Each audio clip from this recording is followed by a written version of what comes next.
Assalamualaikum warahmatullahi wabarakatuh.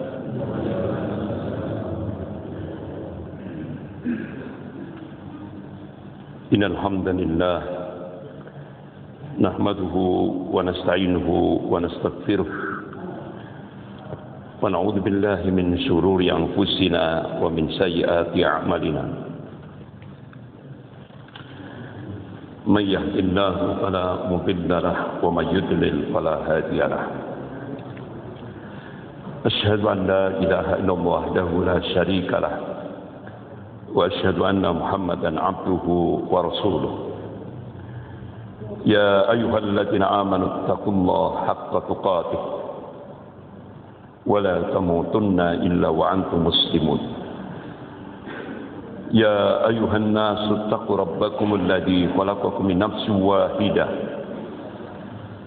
وخلق منها زوجها وبث منهما رجالا كثيرا ونساء واتقوا الله الذي تسألون به والأرحام إن الله كان عليكم رقيبا يا أيها الذين آمنوا اتقوا الله وقولوا قولا سديدا يصلح لكم أعمالكم ويغفر لكم ذنوبكم ومن يطع الله ورسوله فقد فاز فوزا عظيما أما بعد فإن أصدق الحديث كتاب الله وخير الهدي هدي محمد صلى الله عليه وسلم وشر الأمور محدثاتها وكل محدثة بدعة وكل بدعة ضلالة وكل ضلالة في النار. Masyarakat muslimin jamaah subuh rahimakumullah. Pagi ini kita membahas satu tema, yaitu mewaspadai fitnah akhir zaman. Karena kita hidup di akhir zaman. Rasulullah sallallahu alaihi wasallam mengingatkan kepada umatnya, qala Rasulullah sallallahu alaihi wasallam, yataqarrabuz zaman wa yanqusul a'mal wa yaqussuh wa tadharru fitan. Rawahu Muslim. Yataqarrabuz zaman, zaman semakin mendekat. Artinya waktu semakin singkat. Wa yanqusul a'mal, amalan semakin sedikit. Wa yaqussuh, hasad, kedengkian akan meluas di mana-mana. Wa tadharru fitan, dan fitnah akan muncul. Bapak-bapak, ibu-ibu yang dimuliakan Allah, Rasulullah sallallahu alaihi wasallam dalam hadis dari Hudzaifah, satu hadis dari Hudzaifah bin Yaman radhiyallahu anhu, Rasulullah mengabarkan tentang 5 periodisasi sejarah yang akan dialami oleh umat Rasulullah sallallahu alaihi wasallam. Skopnya tidak hanya Indonesia, tapi skopnya global, seluruh dunia. Bisa kita lihat apa yang dikabarkan oleh Rasulullah ini dalam kitab Al-Bidayah wa Nihayah yang ditulis oleh Al-Imam Ibnu Katsir rahimahullah. Rasulullah mengabarkan, qala Rasulullah sallallahu alaihi wasallam, takun nubuwah fikum masyaallah an takuna thumma yarfa'uha idza syaa yarfa'ah. Akan datang kepada kalian masa nubuwah atau kenabian sesuai dengan apa yang dikehendaki oleh Allah Subhanahu wa taala. Kalau kita lihat dalam kitab Sirah Nabawiyah yang ditulis oleh ulama-ulama Ahlus Sunnah, baik periode Makkiyah maupun periode Madinah itu kurang lebih sekitar 23 tahun. Itu masa kenabian.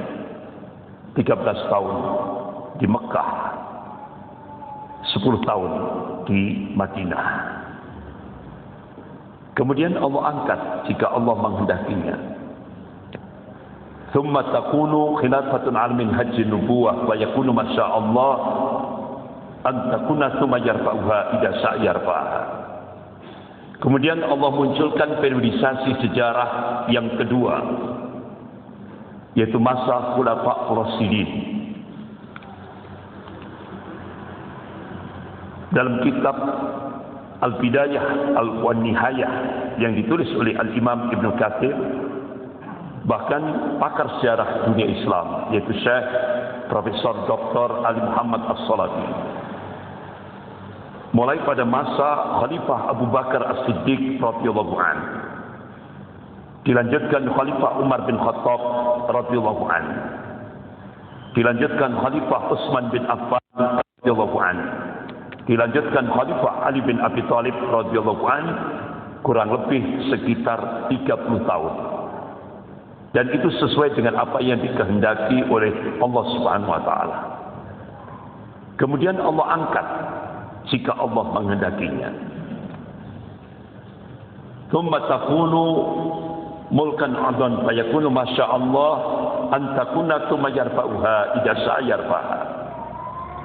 Kemudian Allah munculkan periodisasi sejarah yang ketiga, yaitu mulkan 'adhan, raja-raja yang menggigit. Syekh Profesor Dr. Ali Muhammad As-Salafi, beliau pakar sejarah dunia Islam, dimulai dari Daulah Muawiyah, kemudian dilanjutkan Daulah Abbasiyah yang puncak Al-Hadrah Islamiyah ada di Baghdad, Irak. Kemudian dilanjutkan Daulah Utsmaniyah yang puncak Al-Hadrah Islamiyah ada di Andalusia, di mana kaum muslimin membangun peradaban Islam. Al-Hadrah Islamiyah di Andalusia itu kurang lebih sekitar 800 tahun. Jadi masa mulkan adhan itu lebih ditulis oleh Syekh Profesor Dr. Ali Muhammad As-Salafi, pakar sejarah Islam, kurang lebih 13 abad, 1300 tahun. Jadi Rasulullah SAW mengabarkan golongan mukmin pernah memimpin dunia ini sepanjang 1353 tahun. Masya Allah, terpanjang. Ini sesuai dengan apa yang dikehendaki oleh Allah Subhanahu wa taala. Kemudian Allah angkat jika Allah menghendakinya. Thumma takunu mulkan jabriyah fa yakunu masyaallah an takuna thumma yarfa'uha idza sya'a yarfa'ha. Kemudian Allah munculkan periodisasi sejarah yang keempat, mulkan jabriyah. Rasulullah mengabarkan dalam kitab Sahih Muslim bab Al-Fitan wa Asratus Sa'ah, masa mulkan jabriyah ini seluruh dunia dipenuhi dengan penguasa-penguasa diktator, penguasa yang memaksakan kehendak bagi rakyatnya, penguasa yang menyengsarakan rakyatnya. Ini periodisasi sejarah yang keempat di mana kita hidup sekarang ini. Ini masa-masa yang cukup berat yang dialami oleh umat Rasulullah SAW. Skopnya global. Masa-masa yang cukup berat di mana kita hidup sekarang ini. Bahkan bapak-bapak, ibu-ibu yang dimuliakan Allah, pada fase periodisasi sejarah yang keempat ini Allah ganti kepemimpinan dunia dari golongan mukmin kepada golongan kafir. Dan ini nyata. Inilah yang disebut dengan sunnatul tadawul, pergantian kepemimpinan dunia dari golongan mukmin pada golongan kafir. Allah tegaskan dalam surah Al-Imran ayat 140. A'udzubillahi minasyaitonir rajim. Wa tilkal ayyam nudawwinuha bainan nas waliya'lamallahu alladziina aamanu wa yattakhidha minkum syuhada wallahu la yuhibbudz zalimin. Wa tilkal ayyam nudawiluha bainan nas.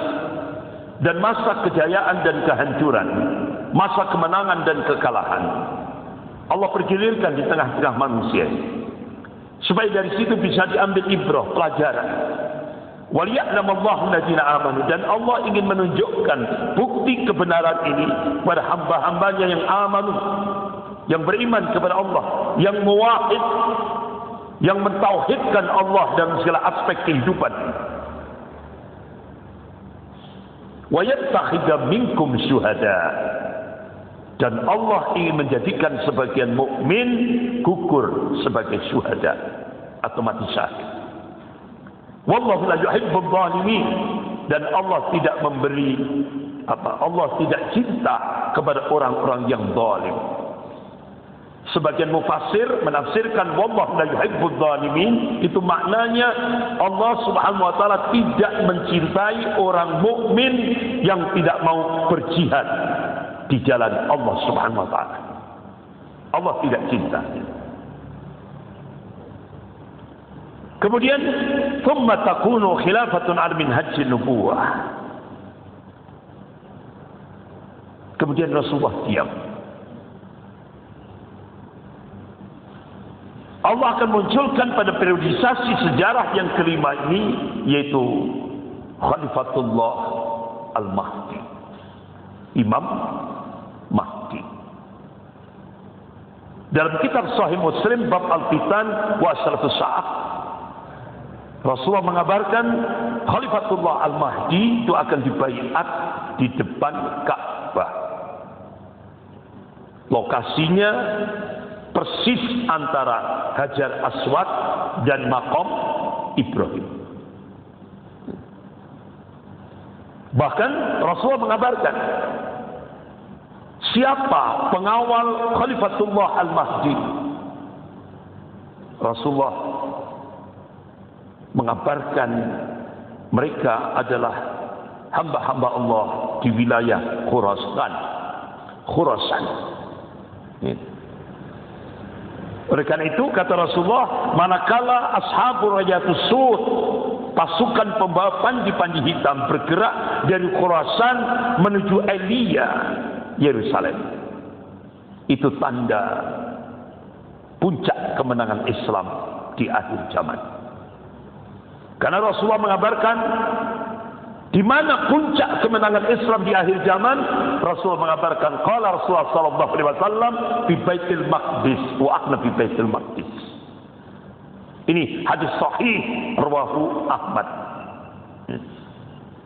Jadi puncak kemenangan Islam di akhir zaman bukan di Mekah, bukan di Madinah, tapi di Baitul Maqdis, Palestina. Rasulullah sallallahu alaihi wasallam ketika beliau duduk bersama sahabatnya Abdullah bin Umar radhiyallahu anhu,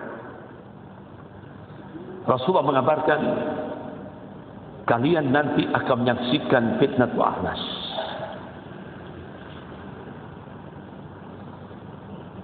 Apa makna fitnah Ahnas? Rasulullah memberikan jawaban qala ya harbun wa harbun.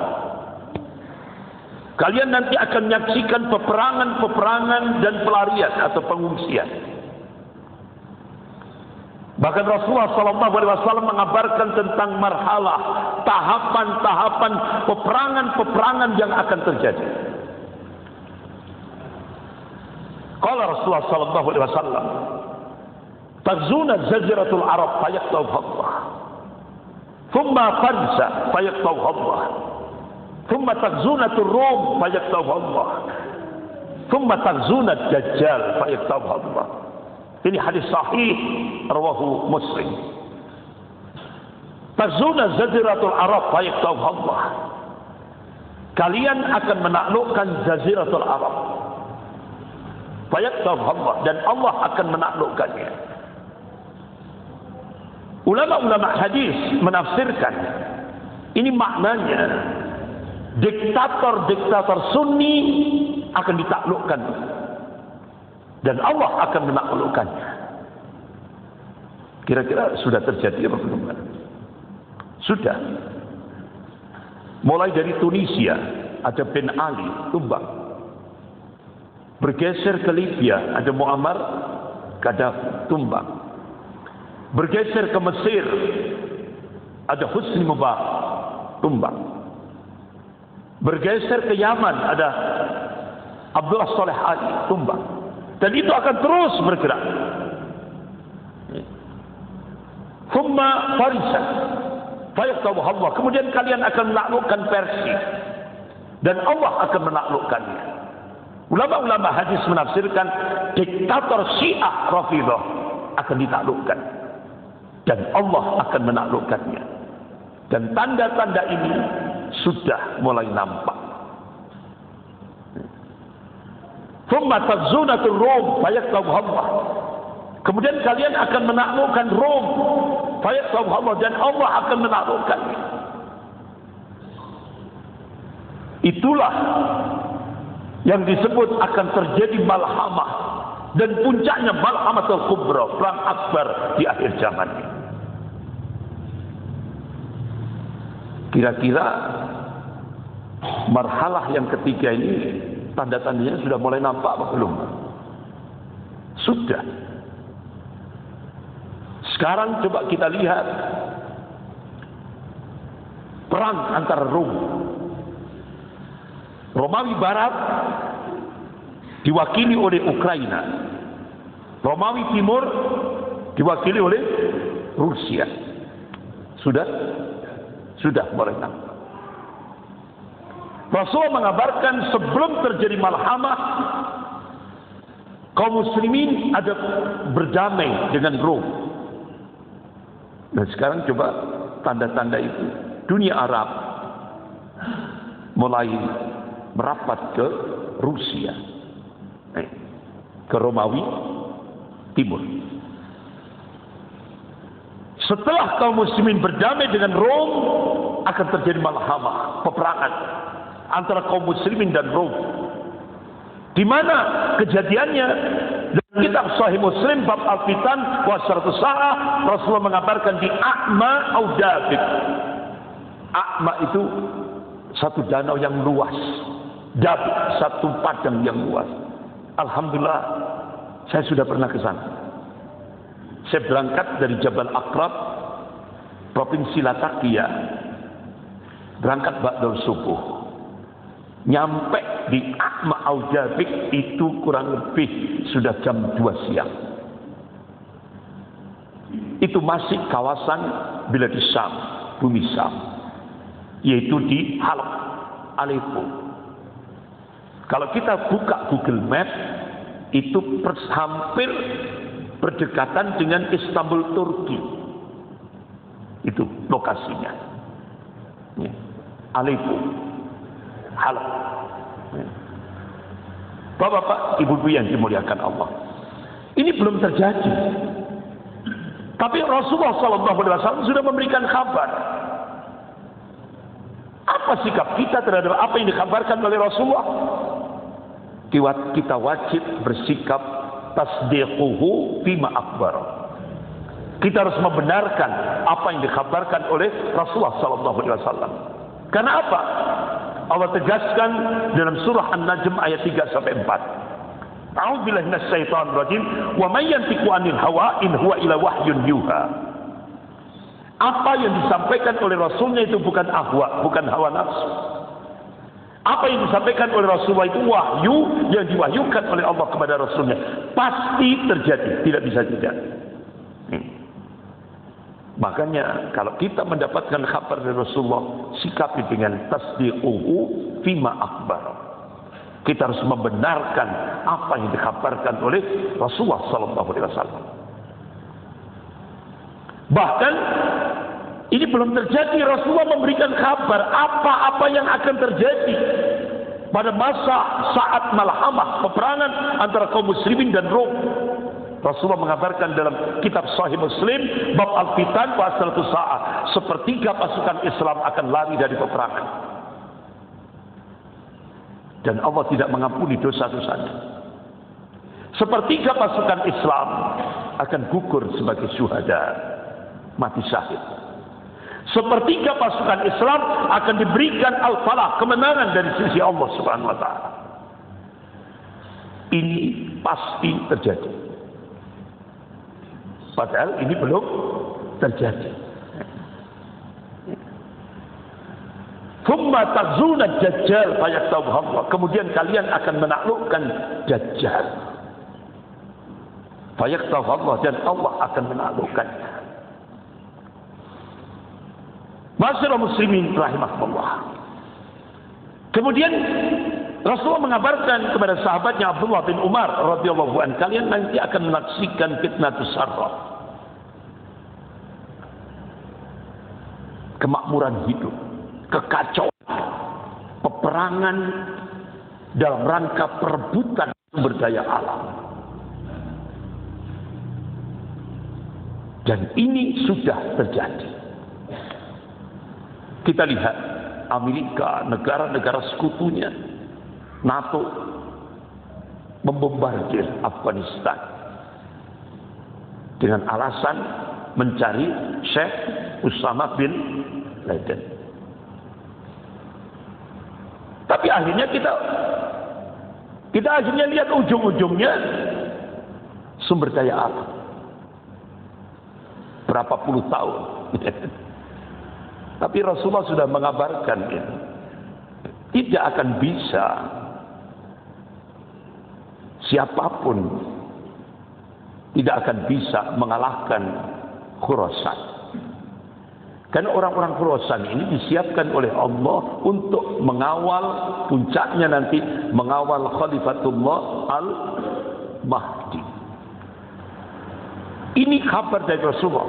Coba kita lihat realitasnya. Pertama, Inggris membombardir Afghanistan. Kalah atau menang? Kalah. Uni Soviet di bawah pimpinan Gorbachev mengekspansi, melakukan intervensi ke Afghanistan. Jantungnya Khurasan. Kalah atau menang? Kalah. Kemudian Amerika, ditambah lagi pasukan NATO, negara-negara sekutu Amerika, ditambah lagi Rusia, ditambah lagi Iran. Menang atau kalah? Kalah. Akhirnya Allah munculkan yang sebenarnya kalau dalam akal kita tidak masuk akal. Itu Mujahidin Taliban itu senjatanya jadul, ya kan? Menghadapi dua negara adidaya, Uni Soviet dan Amerika. Tapi siapa yang dimenangkan oleh Allah? Mujahidin Taliban. Kan tidak masuk akal.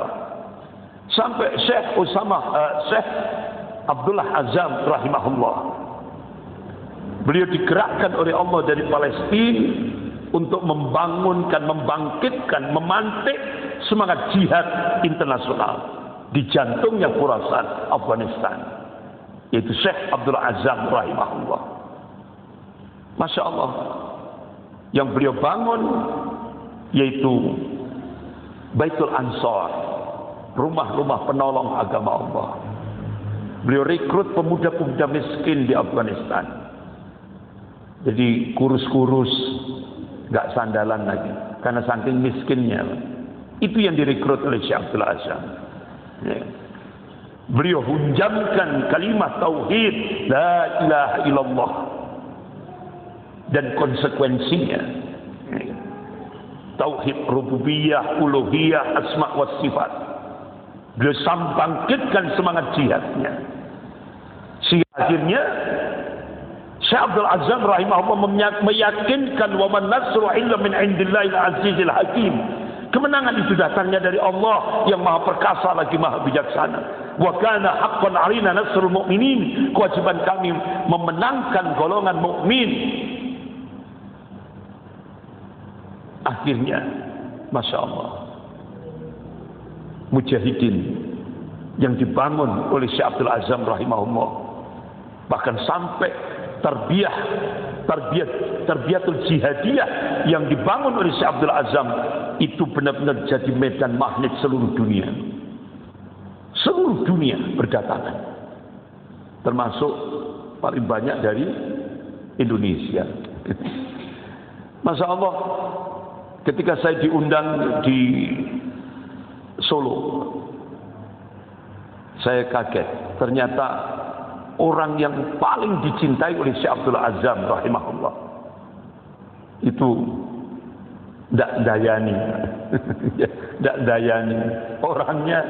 Orangnya ya enggak depan biasa-biasa, tawadhu beliau. Masya Allah. Ya, tawadhu. Itu saya dapat info dari beberapa alumni Afgan itu. Ya Allah Ustaz, itu yang paling dicintai oleh Syekh Abdul Azzam rahimahullah. Masya Allah. Sampai Syekh Abdul Azzam rahimahullah menulis kitab Ayatul Rahman fil Jihadi Afgan. Hal yang tidak masuk akal, Allah tunjukkan kekuasaannya, sehingga dua negara adidaya Uni Soviet hancur, tidak mampu menghadapi mujahidin Taliban, termasuk Amerika dan negara-negara NATO, Rusia, Iran tidak mampu. Sehingga analis militer dunia sekarang ada 3 kekuatan yang merubah mindset dunia. Yang pertama yaitu pasukan salib Eropa, yang kedua mujahidin Taliban, dan yang ketiga negara-negara Kristiani yang bersekongkol dengan Zionisme internasional untuk menyongsong Mesia ini. Jadi semua analis militer dunia ini, orang-orang kafir sudah meletakkan mujahidin Taliban ini sekarang menjadi 3 kekuatan dunia. Itu dibangun dari madrasah Al-Quran. Ya. Dan alhamdulillah di Indonesia sudah ditiru. Alhamdulillah. Makanya bapak-bapak, ibu-ibu di mana-mana kita lihat di Indonesia, apalagi di Jawa Timur, di mana-mana muncul pesantren tahfidzul Quran, geria Quran, rumah Quran, kampung Quran. Masya Allah. Ini yang dirintis oleh mujahidin Taliban. Dan alhamdulillah, makanya kenapa sekarang begitu Indonesia berubah kiblat ke Cina lewat Menteri Agama, stop, ada moratorium. Ada moratorium, tidak boleh lagi mendirikan pesantren Al-Quran. Coba, langsung lewat Menteri Agama, tidak boleh lagi, tidak diperbolehkan, tidak mengeluarkan izin lagi. Makanya jangan kaget, Syekh siapa yang dibunuh itu, Ali Jabir. Syekh Ali Jabir rahimahullah itu, ya kan?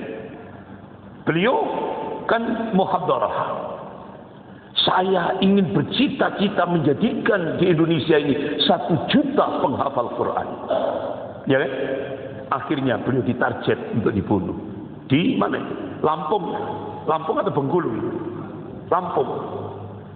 Pakai pisau beracun, pakai pisau beracun. Dan waktu itu ke Malang, ya kan? Ke Malang, sempat ke Malang, masih ini apa, perbanan masih perbanan. Tidak berapa lama meninggal beliau. Ditarget. Ya. Jadi kenapa?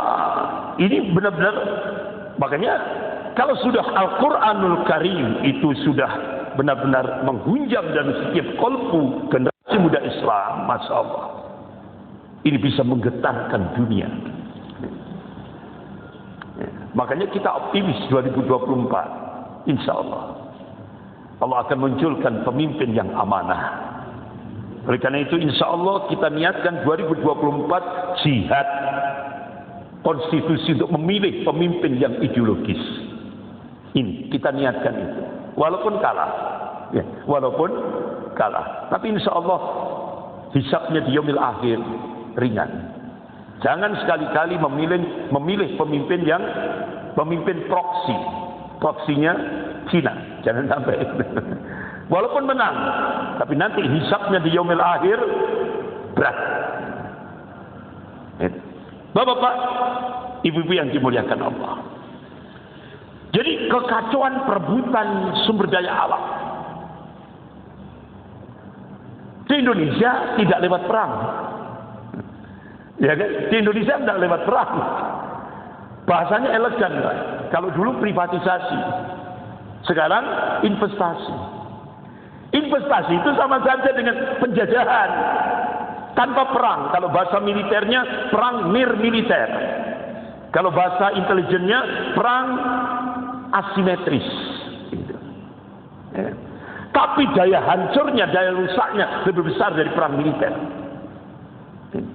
Kenapa? Sumber daya alam dikuasai. Benar tidak kira-kira? Nyata.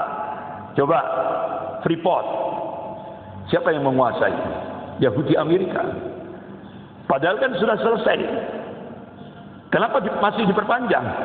Iya kan? Masih diperpanjang. Padahal sudah selesai. Diperpanjang lagi. Ternyata di bawah tambang emas Freeport itu ada yang lebih mahal lagi, uranium. Itu di bawahnya emas. Ada lagi tambang emas yang lebih besar dari Freeport. Mana itu, Pak? Halmahera. Siapa yang menguasai? Cina. Yahudi Cina. Nikel. Tambang nikel terbaik, original terbaik seluruh dunia. Di Morowali, Sulawesi Tengah. Siapa yang menguasai? Cina. Padahal itu milik Indonesia. Dengan strategi investasi. Ini penjajahan tanpa perang. Perang asimetris. Coba ketika perusahaan terbesar Amerika, Tesla, yang dipimpin oleh Elon Musk, membeli nikel. Belinya kemana? Cina. Padahal itu kan milik Indonesia. 95% diambil Cina. Indonesia cuma dikasih 5%. Padahal milik Indonesia. Inilah. Makanya Pak, di Indonesia ini paling banyak pengkhianat bangsa daripada penyelamat bangsa. Bahkan ketika saya diundang khutbah Idul Fitri di LNJ Bontang, itu ketika saya transit di Balikpapan, kemudian dijemput pesawat perusahaan LNJ Bontang. Itu saya lihat dari atas itu kerusakannya itu nampak. Bontang, tambang batu bara itu. Kerusakannya luar biasa. Kemudian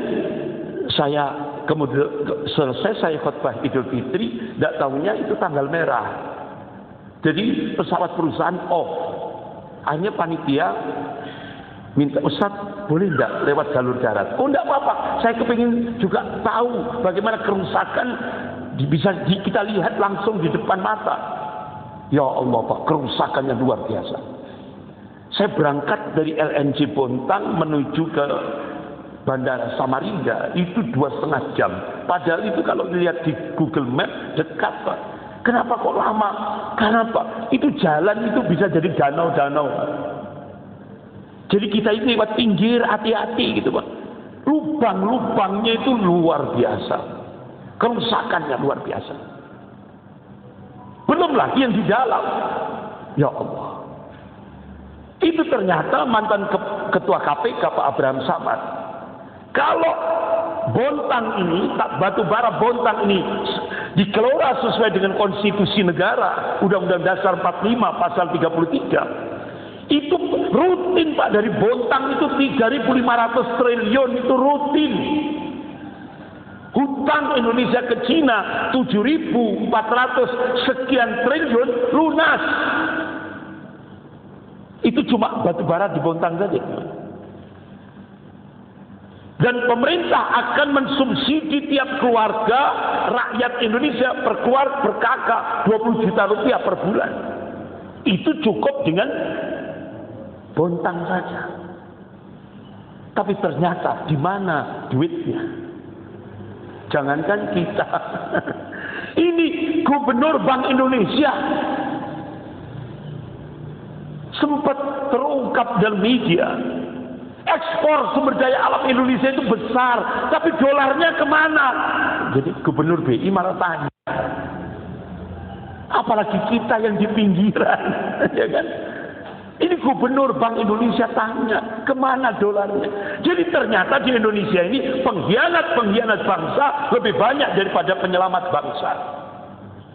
Makanya insya Allah mohon kepada Allah, ya Allah, mudah-mudahan 2024 Engkau munculkan pemimpin yang amanah, ya Allah. Amin, ya Rabb. Itu Pak. Itu baru batu bara. Belum minyaknya, ya kan? Belum di Newmont. Newmont kuasai Cina, dulu Amerika, sekarang Cina. Sampai kota kecil Bojonegoro ada blok cepu. Siapa yang menguasai? Yahudi Amerika, Exxon Mobil. Semua sumber daya alam ini Pak, di Indonesia semua dikuasai. Ini fitnah tersebut. Kemudian Rasulullah mengabarkan, kalian nanti akan menyaksikan fitnah Duhaimah. Kata Ad-Duhaimah itu bentuk tasghirnya, pengecilannya dahma, artinya hitam gelap. Itu bahasa kinayah, kiasan. Apa wujud konkretnya? Rasulullah mengabarkan fitnah Duhaimah itu wujud konkretnya. Qala Rasulullah sallallahu alaihi wasallam, yusbihu rajulun mu'minan wa yumsi kafiran, atau yumsi mu'minan wa yusbihu kafiran, yabi'u dinahu bi arad minad dunya. Ini hadis sahih riwayat Muslim. Itulah yang disebut dengan fitnah kegelapan. Jadi Rasulullah mengabarkan kondisi umat Rasulullah ketika fitnah Duhaimah ini terjadi, dan ini sudah terjadi di Indonesia. Rasulullah mengabarkan kondisi umatku ketika fitnah Duhaimah terjadi, pagi beriman, sore sudah jadi kafir. Atau sore beriman, paginya jadi kafir. Why, kenapa? Ya bi'udinahu bi'aradi minad dunya. Dia jual agamanya dengan harga dunia. Sekarang di Indonesia, ya Allah, berlomba-lomba menjual agama demi jabatan, kedudukan, pangkat, popularitas, dan sebagainya, dan sebagainya. Jadi bapak-bapak, ibu-ibu yang dimuliakan Allah, kalau sudah fitnah Duhaimah terjadi, umat Rasulullah terbelah menjadi dua kelompok, mukmin sejati dan munafik sejati. Dan kita mohon kepada Allah, ya Allah, supaya kita diberi keistiqomahan menjadi mukmin sejati. Amin ya rabbal alamin. Karena sekarang di Indonesia tren berbondong-bondong antri jadi munafik. Kenapa di Indonesia sekarang orang berbondong-bondong mau jadi munafik? Padahal sudah diingatkan oleh Allah dalam surah An-Nisa ayat 145 itu. A'udzubillahi minasyaitonir rajim. Innal munafiqin fid darkil asfali minan nar. Orang munafik itu nanti di neraka diletakkan di dasarnya neraka. Loh, kok sekarang di Indonesia berbondong-bondong antri?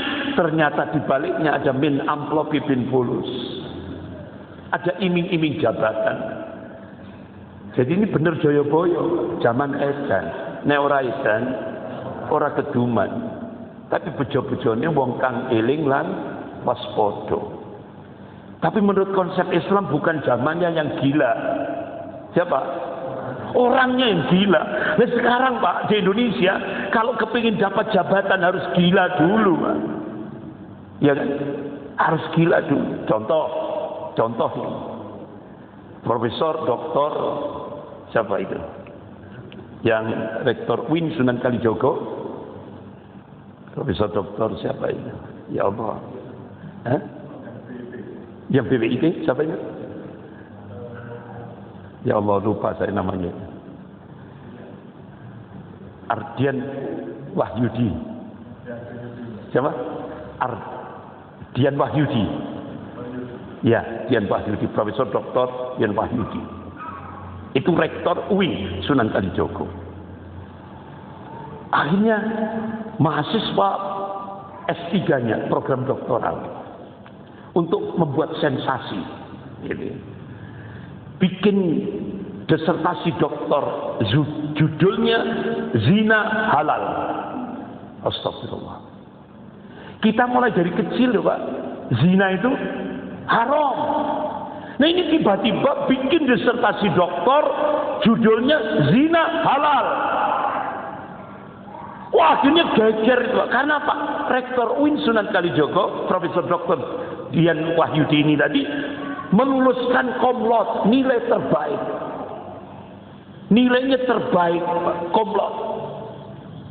Akhirnya ormas-ormas Islam, tokoh-tokoh ulama di Indonesia ini diambil literaturnya dari mana?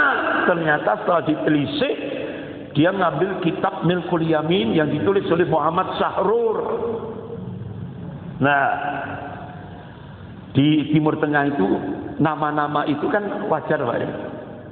Muhammad, Ibrahim, Ismail kan wajar kan.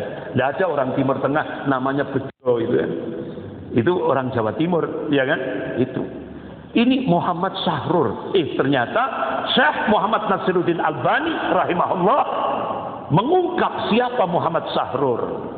Ternyata Muhammad Sahrur itu adalah tokoh komunis di Timur Tengah. Makanya wajar Pak ya. Dia anti terhadap syariat Islam. Nah akhirnya geger itu Pak.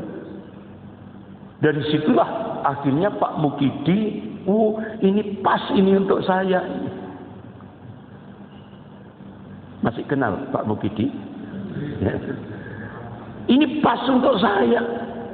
Akhirnya Profesor Dian Wahyudi diangkat jadi ketua Badan Pembinaan Ideologi Pancasila. Langsung diangkat. Selesai dilantik, dia memberikan statement, agama musuh terbesar Pancasila. Kalau dulu zaman Pak Harto, PKI musuh terbesar Pancasila. Nah sekarang agama musuh terbesar Pancasila. Nah, ya benar Pak, bukan fitnah loh saya. Ini nyata. Inilah yang terjadi. Inilah fitnah Juhaimah. Sudah nyata. Jadi lemahnya umat Islam di Indonesia ini bukan karena kuatnya orang kafir. Tapi lemahnya umat Islam di Indonesia ini karena banyaknya orang munafik. Coba Pak. Saya itu melihat jejak digitalnya Rektor UIN Jogja ini. Ya kan? Itu kitab-kitab the best, kitab-kitab terbaik pasti penerjemahnya Dian Wahyudi. Penerbit-penerbit top nasional Dian Wahyudi. Bahkan kitab Al-Iman yang ditulis Syekh Abdul Majid Al-Jilani, ulama Ahlus Sunnah Yaman. Siapa penerjemah? Padahal itu kitab Al-Iman direkomendasi oleh 100 ulama Ahlus Sunnah yang top tingkat dunia. Siapa penerjemahnya? Profesor Dian Wahyudi. Tapi pertanyaannya, kenapa sekarang beliau anti terhadap Islam? Ini kan? Karena jabatan kedudukan. Ini. Bahkan terakhir beliau memberikan statement, umat Islam tinggalkan Al-Quran dan As-Sunnah. Coba, ini mantan rektor UIN Jogja. Tinggalkan Al-Quran dan As-Sunnah. Cukup dengan konstitusi negara. Astagfirullah. Akhirnya Pak, malam-malam saya merenung, ya Allah. Padahal ini rektor UIN ini pakar hadis, pakar tafsir, ilmu-ilmu din, ilmu agama sudah dikuasainya. Tapi kenapa di akhir kehidupannya dia anti terhadap Islam? Astagfirullah. Dari sini Pak bisa kita ambil ibrah pelajaran. Ternyata untuk istiqomah itu berat. Akhirnya saya mendapatkan jawaban dari Al-Quranul Karim. Ternyata tidak cukup dengan ketinggian ilmu. Tapi ternyata kita butuh keistiqomahan dari sisi Allah. Makanya kenapa bapak-bapak, ibu-ibu, pada saat kita sholat lail, pada sujud akhir, selesai kita baca tasbih, kita mohon kepada Allah. Kita mohon kepada Allah. Sampai jam berapa? Okay. Kita mohon kepada Allah. Allahumma inni as'alukal husnal khatimah. Ya Allah, berilah aku akhir yang husnul khatimah. Allah marjukni taubatan nasuha qabla al-maut. Ya Allah, berilah aku rezeki berupa taubatan nasuha sebelum kematianku, ya Allah. Allah ya muqallibal qulub, tsabbit qalbi ala din. Ya Allah, Engkau yang bolak-balikkan hati, teguhkan hati hamba-Mu ke dalam agama. Ini 3 doa ini jangan dilupakan. Jadi ternyata Pak, dengan ketinggian ilmu tidak cukup. Makanya kenapa Allah ingatkan dalam surah Fussilat ayat 6 ini. A'udzubillahi minasyaitonir rajim. Fastaqimu ilaihi wastaghfiruh.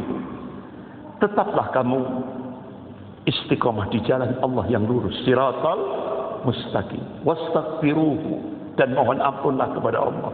Kalangan mufassir menafsirkan surah Fussilat ayat 6 ini, istiqomah itu anugerah Allah, bukan dari kita. Kalau kita ingin mendapatkan keistiqomahan sampai kita menghadap sakratul maut, Allah berikan kuncinya istighfar. Perbanyak istighfar. Itu. Insya Allah akan memberikan keistiqomahan. Apalagi ketika kita zikir pagi dan sore, ba'dal subuh, ba'dal asar, kita baca ketika kita saat zikir pagi dan sore, kita baca sayyidul istighfar.